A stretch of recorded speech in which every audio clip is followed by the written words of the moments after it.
মা ভালোবাসার জায়গা। এই মা যাদের নাই তারা বোঝে কি জিনিস হারিয়েছে। পৃথিবীতে বিশুদ্ধ ভালোবাসা যদি কোথাও পেতে চান তাহলে আপনি আপনার মায়ের কাছে যান। আপনার টাকা নাই, আপনার পয়সা নাই, আপনার চেহারা তেমন সুন্দর না, কিন্তু আপনার মা কখনো আপনাকে ফেলে দিবেন না। পৃথিবীতে সবাই আপনার স্বার্থ দেখে আপনাকে স্বার্থের কারণে ভালোবাসবে, আপনার টাকা দেখে, আপনার পয়সা দেখে, আপনার চেহারা দেখে ভালোবাসবে, কিন্তু মা আপনাকে নিঃস্বার্থভাবে, আপনি কালো হন যেমনই হন না কেন, আপনাকে ভালোবেসে যাবেন, কখনো দূরে ঠেলে দিবেন না। তিনি হচ্ছেন মা। এজন্য মাকে কখনো কষ্ট দিব না। মায়ের ছোট্ট ছোট্ট আবদারগুলো পূরণ করব, কখনো তাদের সাথে ধমক দিয়ে কথা বলবো না। আল্লাহ তাআলা কোরআনে নিষেধ করেছেন তাদেরকে ধমক দিয়ে কথা বলো না। এজন্য মায়ের ছোট্ট ছোট্ট আবদারগুলো পূরণ করব।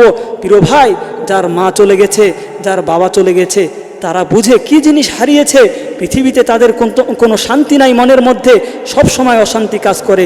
প্রিয় মা নাই, প্রিয় বাবা নাই। তাই আমাদের এই বড় নিয়ামত যাদের আছে, থাকতে কদর করি। আজকে যদি কদর না করি, যখন মা বাবা চলে যাবে তখন চোখ দিয়ে কেঁদে, চোখ দিয়ে হাজারো পানির নহর বইলেও তারপরেও সেই প্রিয় মা বাবাকে আর পাওয়া যাবে না, সেই ঘাটতি আর পূরণ করতে পারবো না।